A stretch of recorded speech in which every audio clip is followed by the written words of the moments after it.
Olá, você deve estar assim ansiosa no bom sentido para ouvir o que a psicoliterapeuta Adriana Potesky tem para nos contar referente à depressão pós-parto.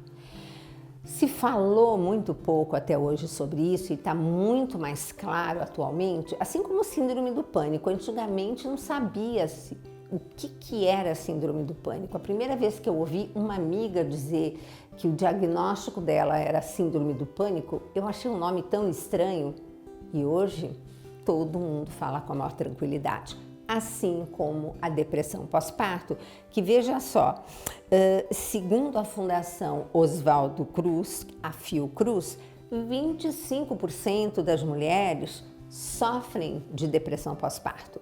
Então, de cada 100 gestantes, essas que tiverem os bebês, 25 vão passar por esse episódio de depressão pós-parto. É muito sério. Para variar, nós mulheres temos muitas alterações hormonais e isso afeta profundamente o nosso comportamento, os nossos sentimentos. Então vamos acompanhar a psicóloga e terapeuta Adriana Potesky para nos explicar como é que nós podemos resolver isso. Amados, sempre honradíssimo estar ao lado da doutora Gisela, muito feliz de estar com a equipe Canção Nova, que cuida da gente tão bem aqui, né? E muito feliz em poder estar entrando na sua casa nesse momento. Então, a depressão pós-parto e seus mistérios, a gente precisa estar muito atento para poder ajudar pessoas próximas, para poder entender caso você esteja com depressão pós-parto, porque diante de um parto existe toda uma movimentação hormonal que a gente sabe, a doutora Gisela com certeza pode explicar muito melhor do que eu, tudo isso que acontece no organismo, mas além disso, além de toda a parte orgânica, existe toda a parte emocional que evoca no momento em que a mulher se torna mãe. Tudo que estava embaixo do tapete de sua vida, de sua infância, de sua vida principalmente intrauterina, né, vem à tona no momento em que você se depara com aquele bebê. É quase como um jogo de projeções, onde você olha aquele bebê e se vê naquela criança também. E se há alguma ferida grande, isso vai acabar com que você projete todas essas coisas negativas também nessa criança. Uma querida paciente que eu cito no livro Vencendo os Traumas que Nos Prendem, né, da Canção Nova, com muito orgulho de fazer parte da Canção Nova nesse sentido, mas ela cita toda a situação dela que viveu por 6 meses. Então ela estava há 6 meses com depressão pós-parto, já estava bem medicada, aliás, isso é bem importante vocês entenderem, né? E digo que quem medica a depressão pós-parto é o psiquiatra, né? Com todo respeito ao ginecologista, mas a gente busca o psiquiatra nesses momentos, que é o especialista na depressão, e ela já estava bem medicada, né? Só que ela não conseguia sair de toda a tristeza. Então, na primeira sessão, ela chorava, porque ela tinha consciência de todas as frases pesadíssimas que ela dizia a respeito daquela criança. Eu tenho raiva dela quando chora, eu não aguento escutar o choro dela, eu não aguento olhar para ela. Aliás, eu gostaria, às vezes passa na minha cabeça que era melhor que ela tivesse morrido, porque ela teve uma pequena intercorrência depois do parto. Eu penso que seria melhor, imagina.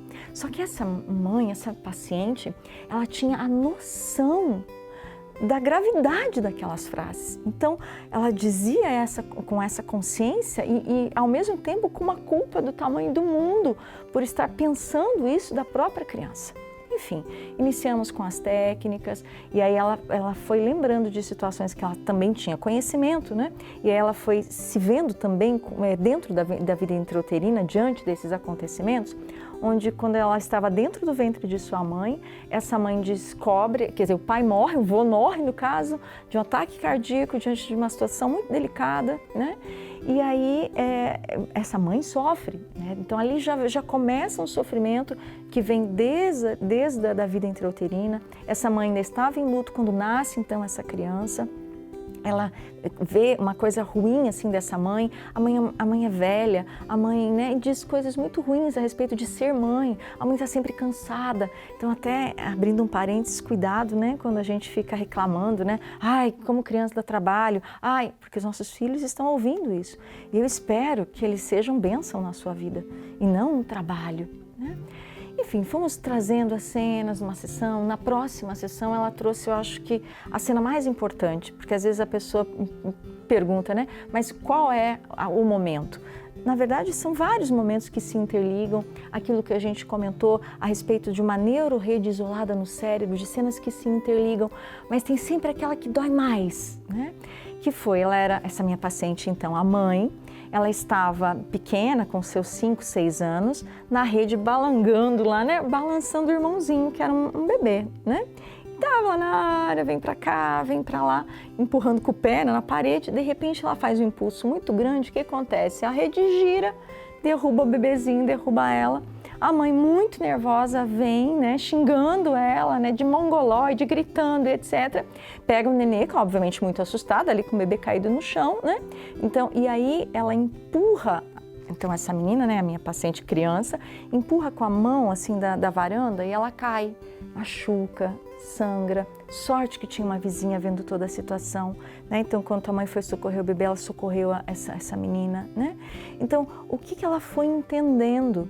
Eu machuco, eu faço mal, porque essa mãe dizia, só mongoloide, vou te matar, né? Então todos esses xingamentos foram fazendo ela pensar que ela machuca, né? Então imagina, quando nasce a criança e aciona dentro dela isso, eu machuco, eu posso machucar esse bebê. Na verdade, quando ela rejeita esse bebê, é uma forma de defender o bebê. Olha que coisa! Como o nosso cérebro funciona, né? Então cuidem dela para mim, porque eu vou machucá-la, né? E enfim, isso torna-se muito vivo ali diante da terapia.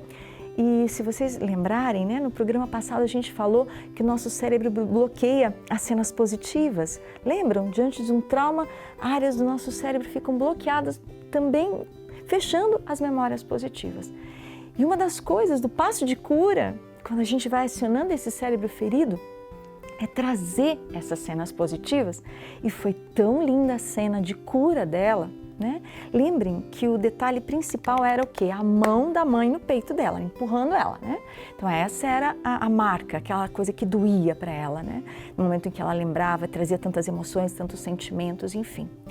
A cena de cura era a mesma mão da mãe dela abençoando ela no dia do casamento dela. Olha que forte!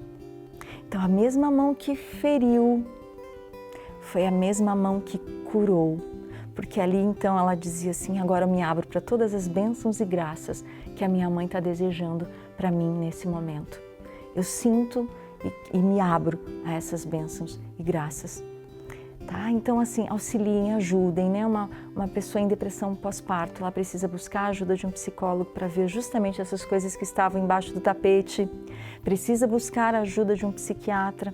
Inclusive, uma última observação, doutora Gisela, se me permite, a senhora pode explanar isso também se quiser nesse momento, mas uma das coisas que a gente percebe na prática é que não é o antidepressivo indicado para a depressão pós-parto, porque é muito comum que a depressão pós-parto seja, às vezes, um episódio da depressão bipolar. Então, a medicação é outra, né? Vejam, isso não é uma regra, mas o que eu percebo na maioria dos casos das minhas pacientes é que era uma espécie de um surto também da doença bipolar.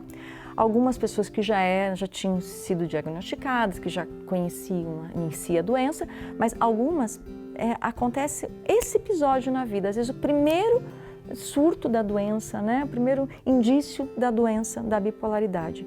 Umas talvez nunca mais tenham a doença, né? Mas então é esse cuidado, por favor, né? Esse cuidado para que então o psiquiatra possa fazer um diagnóstico mais específico, para que a gente não cometa erros. Muito interessante, não? Então, a psicóloga e terapeuta Adriana Poteski, ela já esteve aqui conosco, fazendo outros programas, explicando melhor as técnicas, inclusive para crianças, e vocês podem assisti-la lá no nosso canal maravilhoso Canção Nova Plus. E aí você está vendo provavelmente aqui na telinha um QR Code. É só você apontar para ele e você vai ser direcionada imediatamente ao programa dela. Tenho certeza que vocês gostaram e até amanhã.